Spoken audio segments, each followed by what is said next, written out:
My name is Charlotte Thompson Isserbate, and I served as Senior Policy Advisor in the United States Department of Education under the Reagan administration, during which I had access to all of the most important documents for the restructuring of not only American education but global education. And I'm also the author of The Deliberate Dumbing Down of America, which gets into all of this, gives the background of what I saw not only in the Department of Education but as a local school board member. I was trained to identify the resistors to the sex ed, drug ed, alcohol ed, suicide ed, death ed, those good, smart Americans who realize that anything that has education hanging off the end of it is probably not what they're looking for. I was trained to identify those good people and to go up against them, and actually to go and try to get them to join us through the group process system, make them feel important, get them on a committee. And when that just blew my mind. I have to say, people often ask me, what is it that got you involved in education? Well, finding out what I saw at the local level certainly upset me. When I went and I saw that Americans were being trained to identify resistors, then I got pretty upset. And luckily, there was a big book that came with the in-service training called Innovations in Education, A Change Agent's Guide. And I was able to take that back home with me. Unbelievable examples of how to con the Christians and different people who are upset with what you're trying to do, how to bring them over to your side, case studies, true case studies of educators who had put programs in that normally, in a normal American town, nobody would want them. How did they manage to get them in? How did they con the people? And the other thing was, not only was I trained to identify the resistors, I was trained to go to the important people, high-profile, highly thought-of people in the community, with the Rotary and Chamber of Commerce, Garden Club, you name it, the different groups in our towns.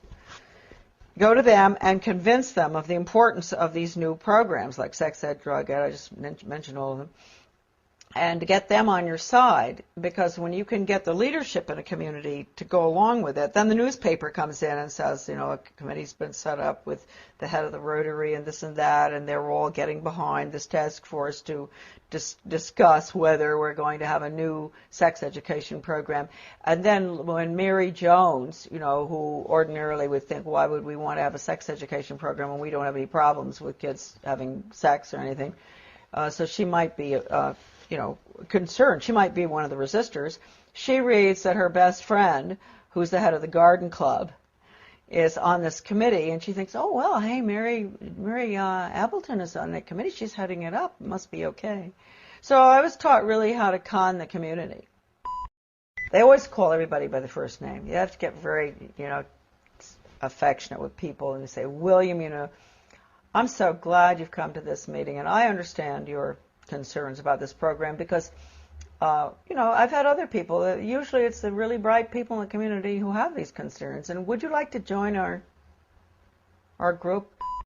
The original program was funded by what would subsequently become my office. It was funded by the Office of Research in the U.S. Office of Education, because it was funded early on, about the late 60s. Still funded, by the way. And the money went to the University of Michigan in Ann Arbor to a professor by the name of Ronald Havelock. And he was the one that put together the whole training, the whole seminar, the book. And in the back of the book they admitted it. Right in the back of the book, they had about 100 major change agents listed from all over the country. Some of them I recognize, some I still don't, but some I do. And so this was a very important project. And it was being carried out I'm sure, all over the country, not just where I was. This was in Searsport, Maine, this lovely little town on the coast of Maine, in the school there where the guy came in, the facilitator, not Professor Havelock, but a facilitator, to train us. And these were good people that were there. They were some of the teachers from my school, where I was on the local school board, principals, etc. Normal-looking Americans. You really ask yourself, they must themselves have reacted very much the way I did. That's why I've always had a lot of understanding for teachers that have to go through this stuff. I didn't have to continue going through it. They've had to, through the years, constant training, retraining, sensitivity training, break their values. Right, no wrong. You've got to have all religions represented, so, tolerant of everything, and because that's the New World Order. Disorder, excuse me. Professor Benjamin Bloom is probably the most important behavioral psychologist ever to live. I mean, maybe not quite as much as Pavlov and Skinner, but he really implemented the system in education in the United States. And he was the author of the Taxonomy of Educational Objectives. And I know that doesn't mean much to us. It means a lot to teachers. They know. All teachers have to go through that, Bloom's taxonomy.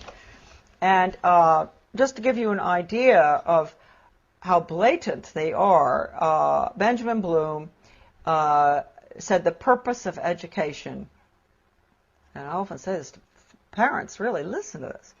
You think the purpose of education is reading, writing, and arithmetic? The purpose of education is to change the thoughts, actions, and feelings of students.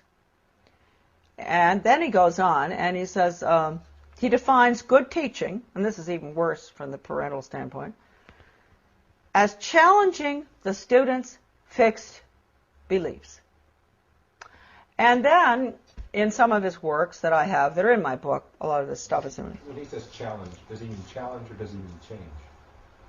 Change their fixed? Yeah, through challenging. It's through challenging.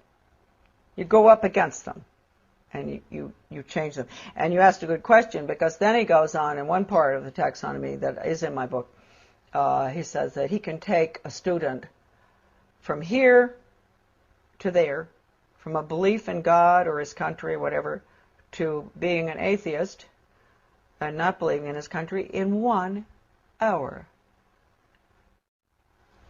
Did he do that? Oh, yeah, he does it. And I've seen it with students. I've seen it with young people. And they don't even know, and teachers don't even know. That's why if you talk to teachers about it often, they'll really have an awfully hard time dealing with it.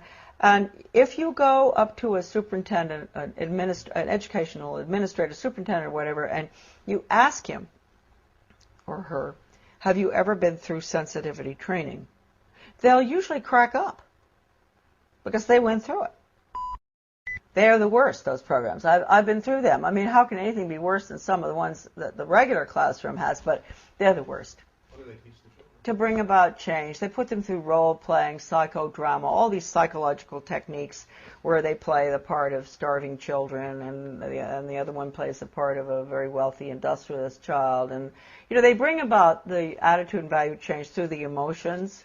You know how young people are. They're naturally very altruistic, and they want to help, and they don't like to see poverty around the world. And so what they'll do is, just like I think I mentioned to you earlier, or I don't know whether I did, going into the teacher putting in the new social studies program in our community and walking through, taking the little tots through town and identifying big rich people's houses and small poor people's houses. That's a perfect example of what I'm talking about. Getting them young and making them feel sorry for the people who live in the trailer across from the captain's house, because they only eat hot dogs, not steak. And then they'll do the same thing with Ethiopia or wherever, some third world country, showing them the children dying, and then they'll show pictures of our affluence. And what do you eat for breakfast? Oh, you have eggs and bacon and cereal and orange juice and grapefruit and everything. Yum, yum, yum. Do you really think it's fair? Common unity. That's what we call it, common unity. It is no role for the individual in the community, and for everything that goes on in the Soviet Union or communism is based on the community, the commune.